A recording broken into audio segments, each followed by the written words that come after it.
Oi, gente! Esse vídeo vai ser sobre um livro excelente, um livro delicioso de ler, que é A Amiga Genial, da Helena Ferrante.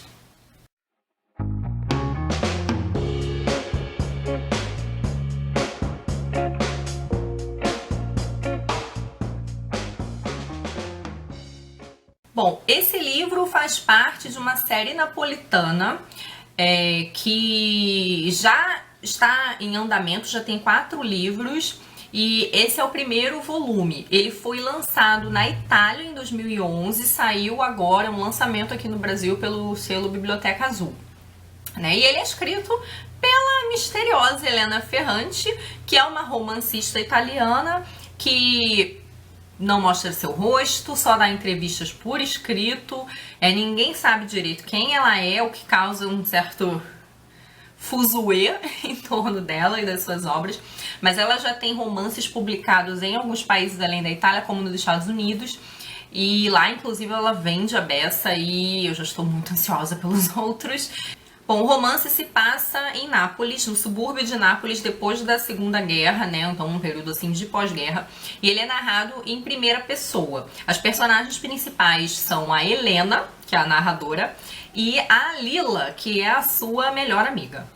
O romance começa com a Helena dizendo que a Lila sumiu. Ela recebe um telefonema do filho da Lila, perguntando por ela, onde ela foi e tal. Eles trocam alguns telefonemas e eles acabam percebendo que a Lila foi embora e que ela levou todo e qualquer vestígio dela de casa. Então ela levou não só as suas roupas, como as suas fotos, os documentos, ela recortou as fotos onde ela aparecia e então a Helena começa a dizer que ela exagerou, ela provavelmente está querendo sumir do mapa, mas ela comenta que a Lila sempre disse para ela que queria fazer isso, que tinha muita vontade de sumir do mapa, e ela diz que vai então escrever essas memórias, tanto como vingança pelo fato de a Lila ir embora e deixar todo mundo para trás, ela, Helena, inclusive, como também numa tentativa de manter a memória dela presente, Então é uma tentativa dela de não perder a amiga, apesar desse ato da amiga de sumir, de fugir, de deixar todo mundo para trás. Elas se conhecem quando pequena e esse primeiro volume da série napolitana vai tratar da infância e adolescência. E então ela vai contar como elas se conheceram, que foi bem cedo, como foi o processo delas começarem a ficar amigas e essa sua juventude nesse subúrbio napolitano que estava bem degradado em virtude do pós-guerra, Então estava assim, bem destruído, havia muita pobreza, muita miséria, era essa a realidade das meninas. Assim que elas se aproximam, a Helena tem um grande fascínio pela Lila. No início, quando elas são pequenas, bem pequenas, ela fica impressionada com o fato de que a Lila é uma menina muito valente, muito destemida. Parece que ela não tem medo de nada e ela tem uma segurança muito grande, Ela dizia que a Lila tinha uma postura assim, muito como se fosse um bloco de concreto, Posteriormente, ela vai descobrir, e é meio por acaso, meio acidentalmente, que a Lila tem uma inteligência acima do normal. Essa descoberta se dá na escola, o que para Helena é uma coisa um tanto quanto traumática, porque a Helena não tinha um relacionamento familiar muito bom, especialmente com a mãe. A vida familiar dessas meninas e dos adolescentes desse bairro eram bem áridas, a violência era muito banalizada, então eles apanhavam muito, as crianças apanhavam muito dos pais, os maridos batiam muito nas mulheres e as crianças brigavam entre si, os adolescentes brigavam muito entre si, então era muito banalizado mesmo a violência. E a Helena tentava diminuir a aridez dessa vida privada na escola. Ela era boa aluna, era muito dedicada, então ela acabava meio que paparicada pela professora. De repente, do nada, descobre-se que a Lila já sabia ler e que ela aprendeu a ler sozinha e que ela sabia fazer cálculos de cabeça, enfim, cria-se um fascínio em torno da Lila e essa é uma palavra ótima para essa personagem porque ela é fascinante. A Lila tem um quê de insondável, ela é muito misteriosa, ela tem toda essa segurança, essa coisa meio de prescindir dos outros, tem essa inteligência fora do normal e a Lila é uma pessoa que sempre dá um jeito de voltar as coisas a seu favor, mesmo no pior dos cenários. A Helena e ela se aproximam e a amizade delas se fortalece de uma maneira muito peculiar. Porque ao mesmo tempo em que elas parecem depender uma da outra, elas se desafiam, existe uma competição intermitente entre elas. Em primeiro lugar, na escola, né, quando a Helena percebe o quanto a Lila é mais inteligente do que ela e do que todo mundo, a Helena começa a internalizar esse sentimento de segunda, né, então de segunda melhor nela, de que ela nunca vai conseguir superar a Lila. E a Lila, de um jeito estranho, tá sempre meio que perto da Helena e levando a Helena para as coisas, e essas coisas envolvem uma certa superação. Né? As meninas começam a perceber qual é o ambiente social e socioeconômico em que elas estão inseridas, e parte da história tem a ver com o seu movimento para sobrepor aquela realidade, para construir uma vida que não seja completamente moldada por aquela realidade ali daquele subúrbio extremamente violento e carente. Então as duas meninas vão competindo e vão traçando planos muito, muito bonitos e nos quais a literatura tem até um papel muito bonito, e elas querem acreditar que elas podem definir a própria vida sem serem massacradas por aquela situação. Os jovens daquela realidade delas, eles tinham muito que se haver com fascistas, com comunistas, com monarquistas, com a máfia. Então era muito difícil para eles passarem ao largo dessas coisas. Muitas vezes exigia-se deles que se tomasse um partido, e se eles não tomassem um partido, se por um lado tomar partido era até um pouco perigoso, né, era assumir certos riscos, não tomar partido também porque você meio que era levado de roldão numa situação. Então a Lila e a Helena planejam e crescem juntas e planejam o seu crescimento de modo que elas não precisem ser levadas ou massacradas por aquele contexto ali.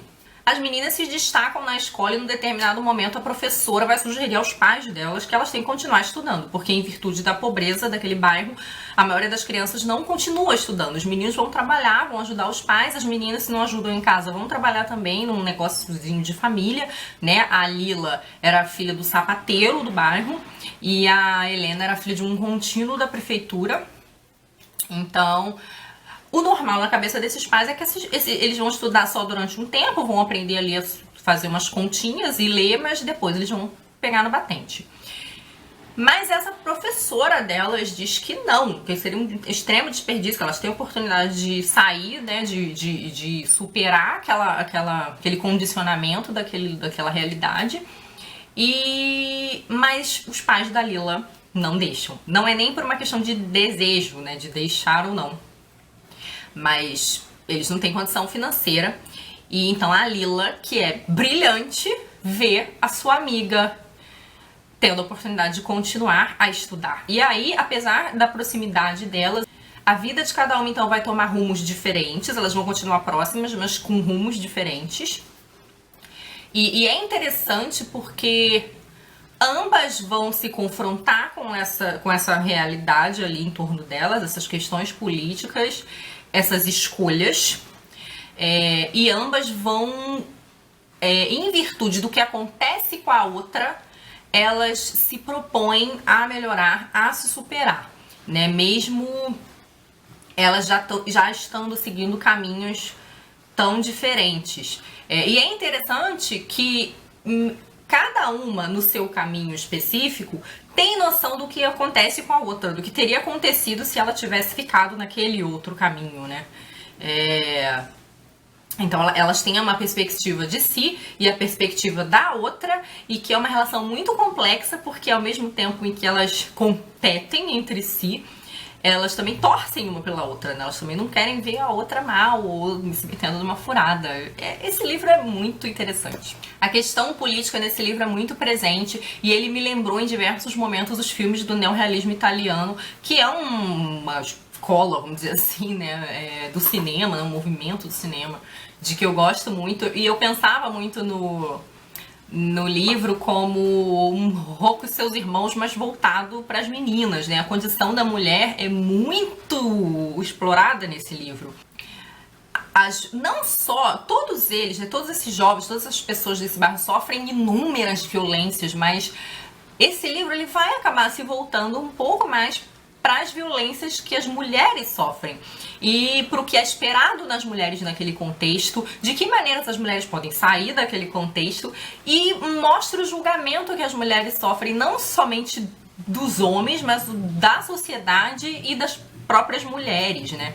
É uma discussão muito interessante e que se desenvolve de uma maneira muito complexa dentro desse drama das amigas, né, que zelam uma pela outra, mas que também querem superar uma a outra e que ficam reavaliando as suas possibilidades, as suas escolhas, o que dá pra fazer dentro daquele estágio onde elas chegaram. A escrita da Helena é muito fluida, é um texto que ao mesmo tempo em que é muito escorreito e limpo, ele tem alguns momentos assim que ele sobressai assim alguma coisa de estilo, mas em geral é bem direto, e ela tem uma capacidade narrativa de prender o leitor impressionante, assim. Eu comecei a ler esse livro, eu fiquei sabendo desse livro pela primeira vez porque eu li sobre ele no jornal. E depois eu ouvi alguns elogios da Ju, do Espanador, da Juju Gomes, né, que é a menina que organiza o Leão Mulheres da Blux. E eu vi que elas gostaram. Eu já acho essa história do Ferrante muito interessante, então fui atrás do livro. E eu comecei a folhear o livro despretensiosamente. Eu não consegui parar de ler o livro. Eu interrompi minhas leituras e falei, preciso ler esse negócio até o final. E eu fiquei grudada no livro, eu fiquei apaixonada pelo livro. Assim, essa é a expressão correta. Eu me apaixonei por esse livro. Por tudo, pela construção dos personagens, pela narrativa que é extremamente... ela suga a gente, ela nos consome, assim. E pela história, é uma história extremamente inspiradora também, porque ela mostra esses jovens cheios de sonhos e cheios de desejo, pensando em possibilidades, no que pode ser feito, pensando no seu contexto, na história, tentando sobreviver e se sobrepor a um condicionamento, vamos dizer assim, econômico, né? Então, é um livro muito bonito, né? A Helena, que é a narradora, é essa personagem que é um pouco mais insegura, mas que acontecem coisas na vida dela, no caminho, né, dela, que possibilitam que ela possa sair daquela situação ruim, daquele contexto mais complicado. E o convívio com a Lila, que é o contrário dela, é aparentemente uma pessoa muito mais segura e muito mais determinada e com uma inteligência acima do normal. Sendo que quando você compara a vida da Helena com a vida da Lila parece muito pior. Né? A Lila passa por situações mais graves, ela tem mais limitações, mas a Lila é essa personagem que manipula, ela consegue pegar aquilo que ficou pra ela e transformar a seu favor. E todo mundo em torno dela fica com esse fascínio por aquela pessoa misteriosa, por aquela pessoa insondável. A construção das personagens é incrível, na minha opinião. A gente acompanha o amadurecimento da Helena, que ainda tem o que amadurecer. Desse livro a gente percebe, quando ele termina, que a Helena ainda tem o que amadurecer. Ela tá num processo de amadurecimento. Mas tem essa personagem insondável e misteriosa e enigmática, que é a Lila. E a gente se sente propelido pra Lila tanto quanto a Helena, sabe? E o livro termina com um puta cliffhanger em que você fica assim... Meu Deus, o que vai acontecer? Entendeu? Enfim, tô muito ansiosa por esse próximo livro. Eu já até pensei aqui em, de repente, procurar edições portuguesas ou edições em inglês, porque eu sei que tem. Porque eu preciso saber... É isso, gente, um livro incrível, eu me apaixonei muito por ele, 5 estrelas, sem pensar. Tô muito apaixonada, assim, inclusive tô carente, assim, tô com aquele luto pelo livro ter acabado. É isso então, espero que vocês tenham gostado, beijos e até a próxima. Tchau!